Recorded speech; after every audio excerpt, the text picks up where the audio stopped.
uso de biojardineras.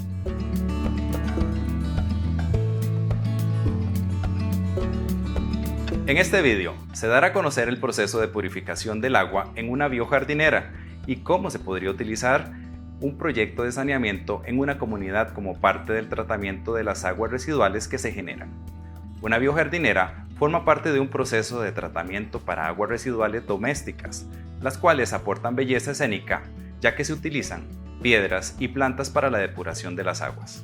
Después de este proceso, el agua puede ser reutilizada en riego, infiltrada o descargada en alguna fuente cercana. Qué gusto tenerlos por aquí y compartir experiencias en el campo de la ingeniería sanitaria. La ingeniería sanitaria es una especialidad de la ingeniería civil que tiene que hacer énfasis o hace énfasis en la infraestructura de las comunidades en lo que toca a agua y saneamiento. En este caso les voy a mostrar una solución individual. Hay diferencia entre una solución individual y una solución colectiva para el manejo de aguas residuales. Entonces, las aguas residuales son esas aguas que utilizamos en nuestras casas, en nuestros asentamientos y que le echamos cosas. Incluso el agua de lluvia, como drenaje urbano, es un agua residual porque es el agua que lava los espacios. Entonces, aquí, con esta visita, quiero mostrarles varias cosas. Una, que las aguas grises, las aguas que antes se llamaban aguas jabonosas, caminan por una línea diferente a las aguas de los inodoros. Las aguas de los inodoros van a un tanque séptico, luego a un filtro anaerobio de flujo ascendente y luego a zanjas de drenaje. Las aguas grises caminan a un pretratamiento, a un tratamiento bajo la técnica de los humedales artificiales, que aquí en Costa Rica los llamamos biojardineras, y luego estamos haciendo un aprovechamiento del agua. ¿A qué refiero? Aquí nosotros vamos a retener lo que flota y lo que se sedimenta.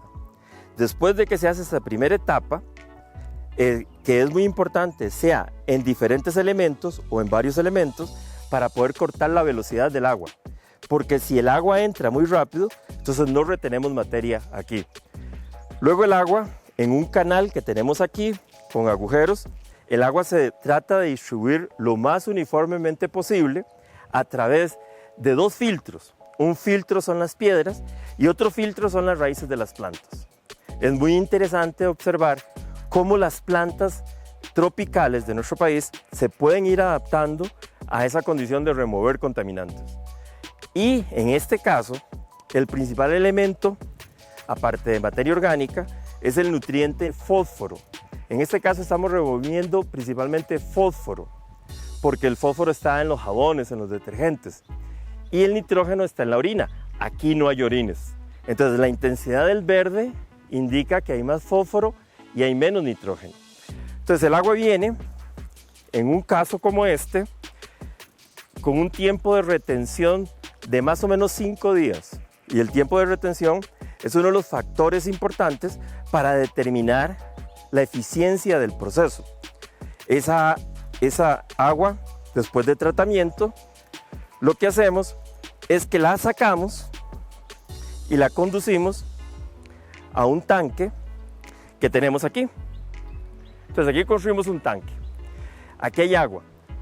Y con esta agua, lo que nosotros estamos haciendo es manteniendo el jardín. Regamos. Es uno de los aspectos básicos que en Costa Rica deberíamos de ahondar, porque con cambio climático tenemos que aprender montones en lo que se refiere reuso del agua. Y eso es lo que estamos pretendiendo hacer aquí. El agua de las pilas, el agua del baño, el agua del fregadero de la cocina, le estamos dando tratamiento y lo estamos reusando. Así es que este es en breve una biojardinera, un proceso para el tratamiento de aguas residuales doméstico, a nivel individual. ¿Individual por qué? Porque no hay una red de alcantarillado sanitario para que sea un sistema colectivo. Resulta que cuando uno hace una necesidad y cuando uno hace del 2 principalmente, uno tiene que bajar la tapa antes de jalar el agua. ¿Por qué? Porque en el vórtice, en el movimiento del agua, se generan aerosoles. Y esos aerosoles en muchas ocasiones llevan microorganismos que, por lo general, en un baño se tiene el cepillo de dientes y esos aerosoles se van a acumular en el cepillo de dientes y después uno se mete esos microorganismos a la boca. Entonces, estoy enseñando cómo, después de que uno utiliza un inodoro, tiene que insistir uno en una acción de higiene que muchas veces nos cuesta, que es lavarnos las manos. Por supuesto, no solamente es que yo me moje las manos, sino que requiero utilizar detergente.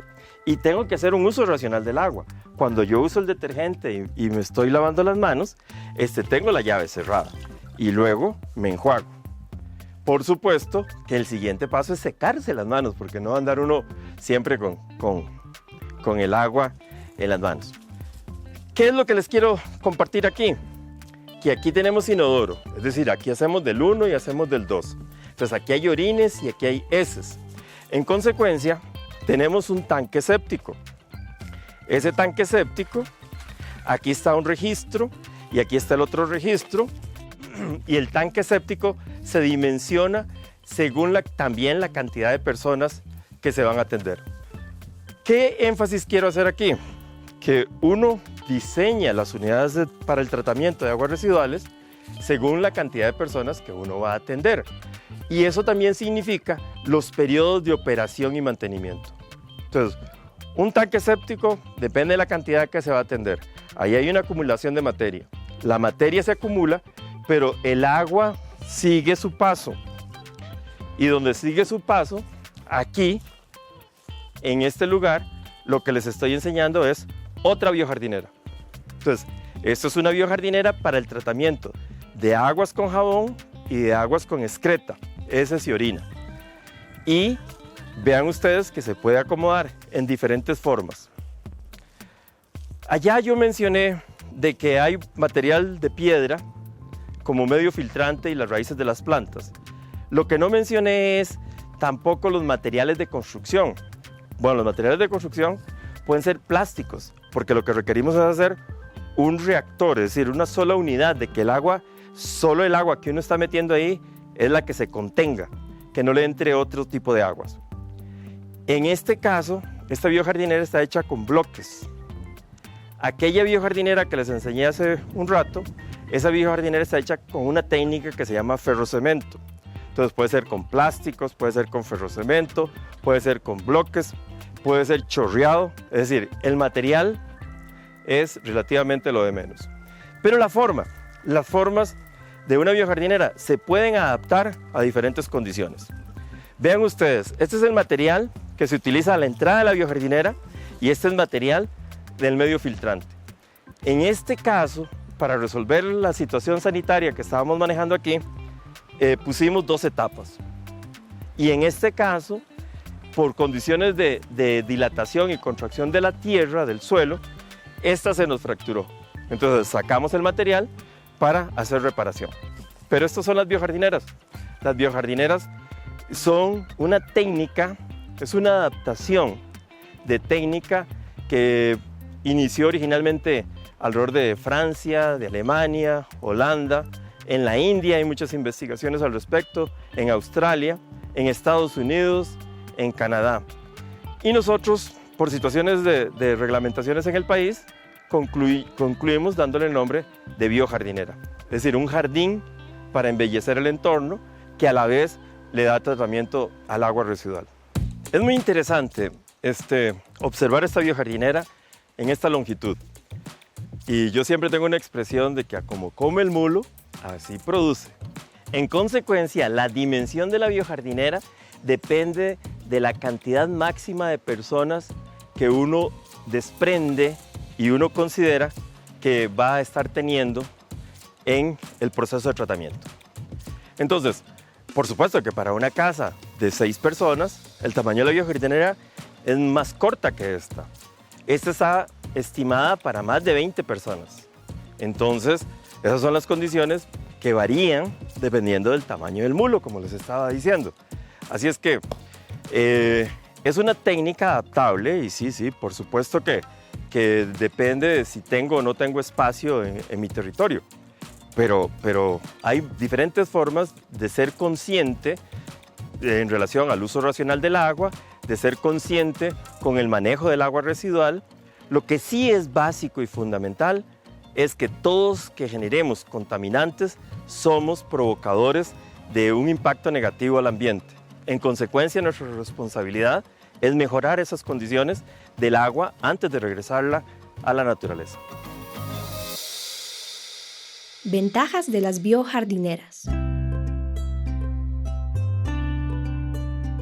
En nuestro país se han construido más de 150 biojardineras, en diferentes locaciones como escuelas, iglesias, hoteles, comunidades, entre otros.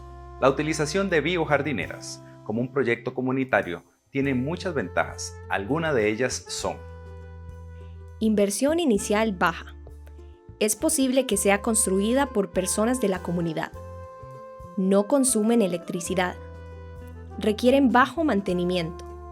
Aportan belleza en el paisaje. Y la más importante, limpian las aguas residuales. Implementación de una biojardinera.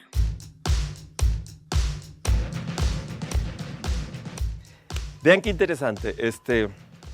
Esta técnica de las biojardineras hemos intentado que se usen en diferentes partes del país y para diferentes soluciones de vivienda, bajo el criterio de soluciones individuales.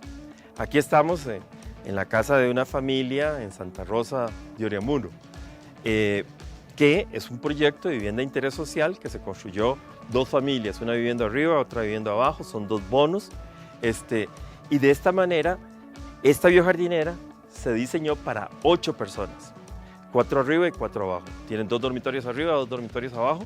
Esa es la capacidad que se tomó en cuenta. Como mencioné hace un momento, el tamaño del mulo aquí son 8 personas. Y esta biojardinera es solamente para el tratamiento de aguas grises, de las que vienen de las lavanderías, de la cocina, que vienen de las duchas de los baños. Ahora, es muy interesante. Aquí también hay unidades para el pretratamiento, para quitar flotantes y sedimentables. En este caso, no hemos colocado o no se colocó el tanque para hacer aprovechamiento del agua tratada, porque lo que se está haciendo en este caso es tomando el agua y pasándola a una zona de drenajes. Es decir, esto es un campo de infiltración. Entonces, para el campo de infiltración, primero hicimos pruebas de percolación, de ver cómo el suelo es capaz de tragarse el agua para colocarlo en condiciones saturadas. La prueba se hace simulando las condiciones de la época de lluvia. ¿Por qué? Porque la casa tiene que funcionar en la época de lluvia. Entonces, en esta casa, la casa de arriba, los inodoros bajan por ahí, y en la casa de abajo los inodoros bajan para acá. Allá hay un tanque séptico. Entonces, hay un drenaje común para las aguas que salen después del proceso del tanque séptico y las aguas que salen de la biojardinera. Es muy interesante porque la biojardinera aquí está en una doble casa, es decir, está analizada para el equivalente de 8 personas. Igualmente podemos pensar que una biojardinera se puede adaptar para todas las aguas residuales de una comunidad. Por supuesto, hay que entender que si son 8 personas es un tamaño, si son 20 personas, como les mostré anteriormente, es otro tamaño, y si son 100 personas, será otro tamaño. Son unidades para el tratamiento de aguas residuales, esto es, para la remoción de contaminantes. Son técnicas muy convenientes, técnicas muy apropiadas, técnicas que se adaptan muy bien a las condiciones climatológicas y de diferentes altitudes de nuestro país. Aquí en Santa Rosa de Oriamuno estamos a más de 2.000 metros sobre el nivel del mar y estas plantas se han adaptado muy bien. Ya conocimos un poco sobre la importancia de tratar el agua, además de que existen sistemas sencillos que pueden ser utilizados a nivel de comunidad, obteniendo beneficios para todas las personas usuarias y para todo el país, ya que cuidando el agua estamos cuidando la vida. Continuamos trabajando para brindarle nuevas herramientas de aprendizaje. Somos la llave del progreso.